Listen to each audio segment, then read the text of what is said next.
Hello mga besh! Good day! It's me again, your Beshi Cheramar. Sa mga langga ko, sa mga omegas ko, sa mga ka-IVUs ko, and of course, sa mga ka-beshies ko. Hello! And welcome to Hello mga beshies channel!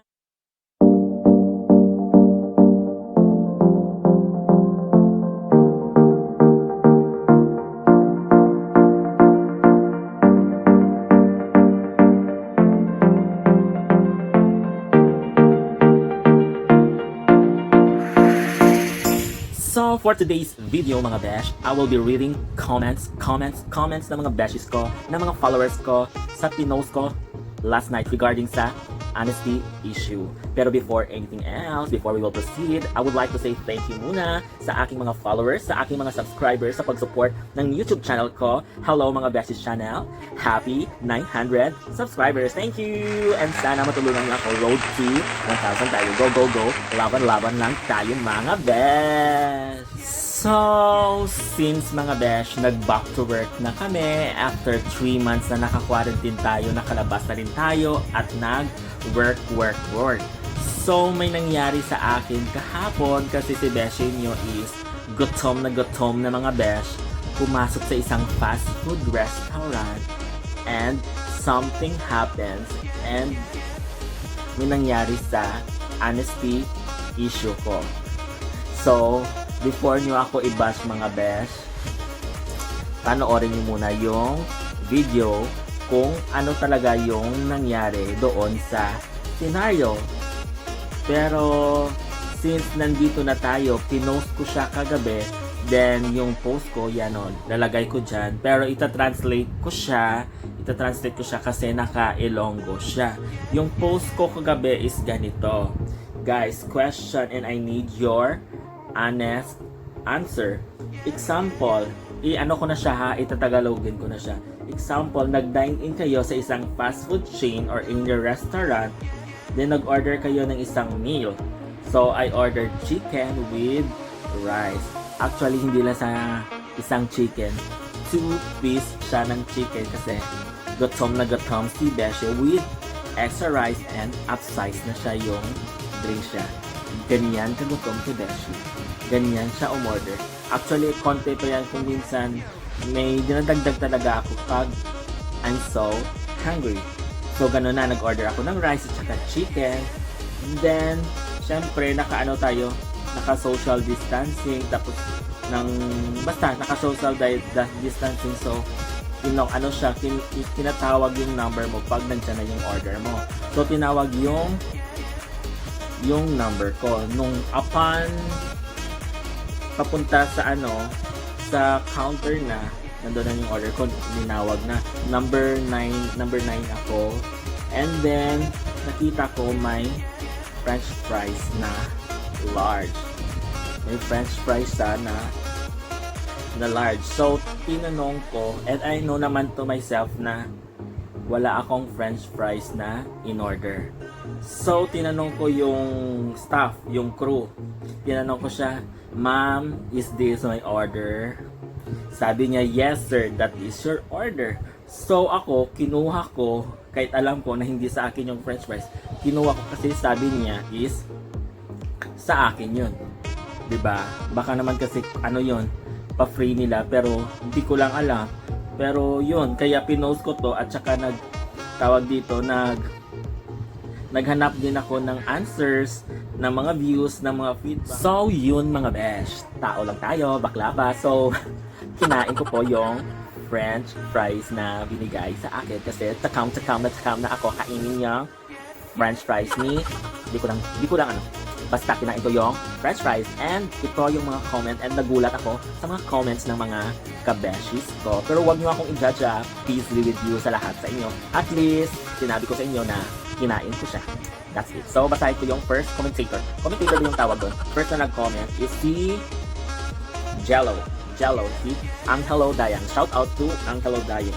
Naka-ano din to, naka-Ilonggo. Pero nandyan yung post niya, yung comment niya nandyan. Yung sabi niya, ibalik kay madidak na sa crew or nagtala lang, ipakita ang receipt. Ano lang ang na-order. So, yung sabi niya, ibabalik ko daw kasi i-charge yun sa crew. Yung shortages ng fast food or restaurant. Yung next na nag-comment is si Era po. Era po is my besties. Shout out to Era. Thank you so much for following me and for supporting me and for subscribing me. Basta lahat ng support.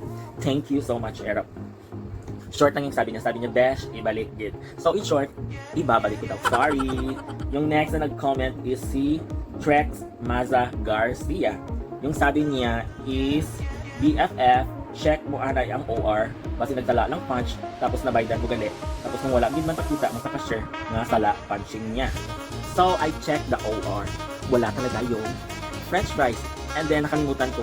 Binigay ko pa sa binigay ko pa sa staff yung receipt. Sabi niya, sir, keep mo na yung receipt. So, kinip ko na para hindi niya na makita. Pero kinuha ko talaga yung French fries. Yung next na nag-comment is si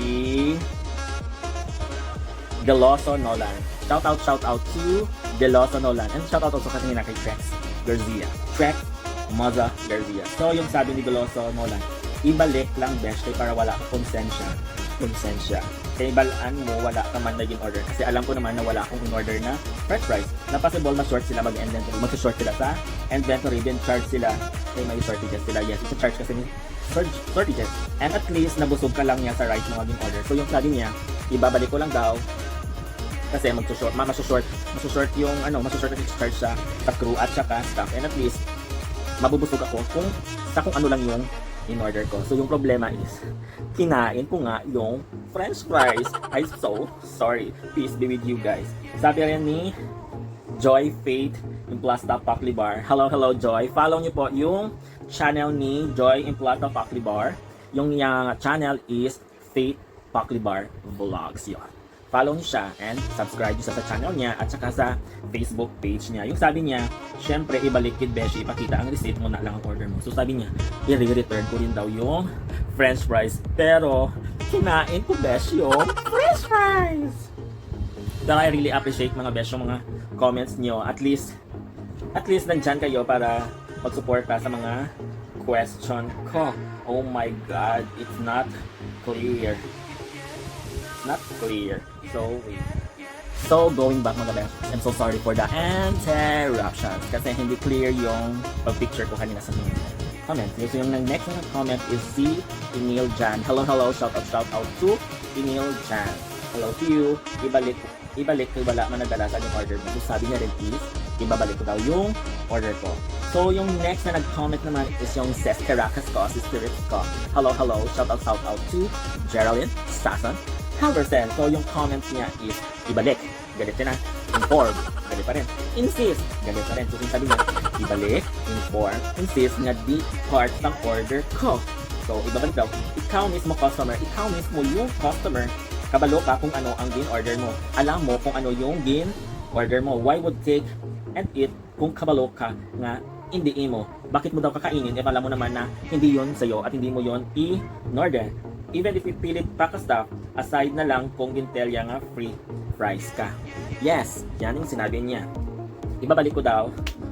Kaso nga, kinain ko nga yung french fries kahit hindi niya kinonfirm na free. Pero I asked, Ma'am, is this my order? Yung sagot ni staff is, yes, that is your order. Ma'am, this is the receipt? Yes, sir.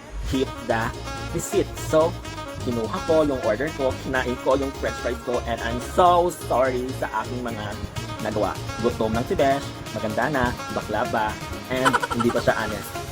Sorry mga Besh. Sorry talaga mga Besh. Sorry. And then yung next na nag-comment is my college friend and college classmate, Ann Bernadette Rentilio. Hello to Ann Bernadette Rentilio. Thank you so much also for supporting my videos and for my supporting basta lahat ng support. Thank you so much. Yung sabi niya is, well, ibalik ko siya. The important kung nalipatan ko ang receipt or not. What important is, alam ko sa konsensya ko na hindi na akon kay wala kong ginbaryaran. So sabi niya, alam, nasa sa konsensya natin yung dapat ibalik natin kasi it's not mine. Hindi siya akin. Kag di ko siya binayaran. Unless may ara sila nga free fries or may fan ka nga naghatag sa imo paid by her. pareho lang bala sa bar ang gimmick, may free drink courtesy nga kapag cute. Importante hambal mo sila nga staff, at least fair ka bala. Thank you so much for your honest comment mga besh, and for your honest views. Yes, thank you so much also for your comment. Yes, pero yung problem besh is kinain ko nga yung french fries. Sorry din sa iyo mga besh. May nag-comment kanina kasi dito, hindi ko makita yung comment niya. Wait lang Yung next na nag-comment is si... Bakit wala? And I'm sorry again for that interruption mga besh. So yung nag-comment next is si Alvin Christine Fab. Yung sabi niya, in my view, pag na-realize mo nga hindi check to order, race with the staff and sigida para matagaan sila chance to rectify the issue. If subscriber mo sila, I'm sure hihatag nila libre sa imo kung basher. Twink, twink, twink. Hello to my basher, and thank you so much also to Alvin Christine Fab. Shout out to you, Alvin Christine Fab. Yes, yung sabi niya is i-return ko rin at basta, yung sabi niya is return ko yung order ko. Pero sorry din sa iyo mga besh kasi di ko siya ni-return. Kinain ko pa rin yung french fries. Peace be with you. And yung last na nag-comment dito is si Alberto Borromeo Tuazon Jr. Sir, hindi mo naman siguro napansin, gamay lang man ang cost niyan gamay lang man ang cost niyan.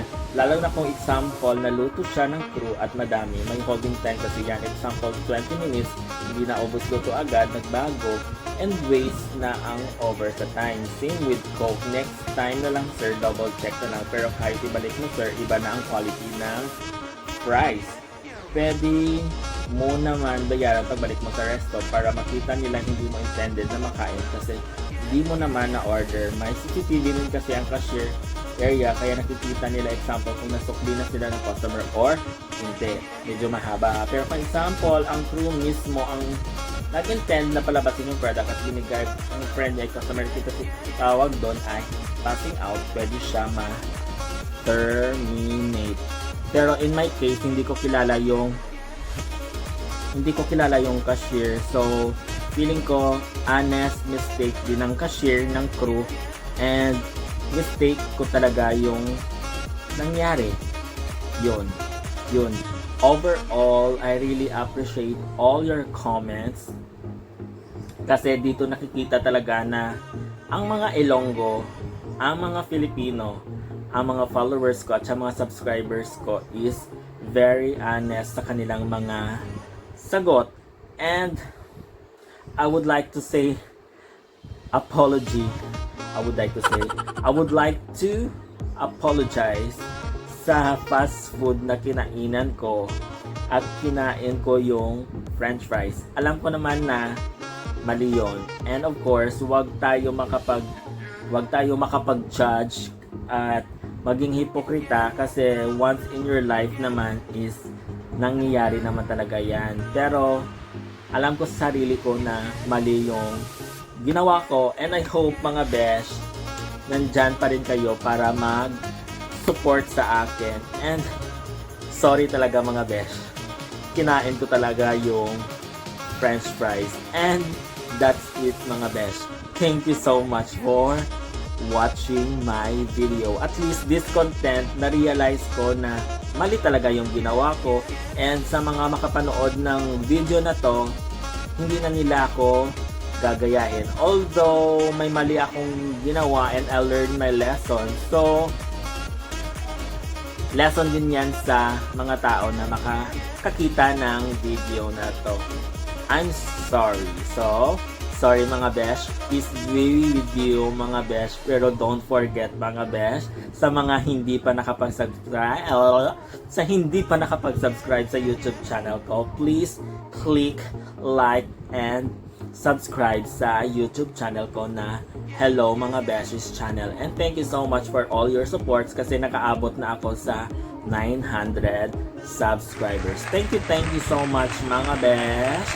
And pakiclick na rin ng notification bell below para updated kayo sa mga video ko. And follow niyo na rin yung Facebook page ko na Hello mga Beshies, it's food vlogging. And may ginawa ako na bago yung Hello mga Beshies reviews kasi naka-quarantine tayo.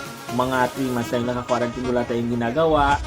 So, para maging productive ako at para tawag dito, may learnings din at saka may reviews sa mga pinapanood ko na mga K-dramas and Thai dramas.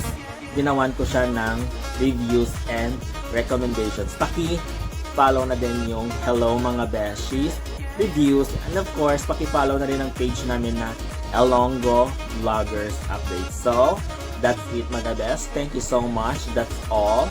Love you all. Love, love, love. Mwah, mwah, mwah. Bye, bye, bye. Bye, bye, bye, bye.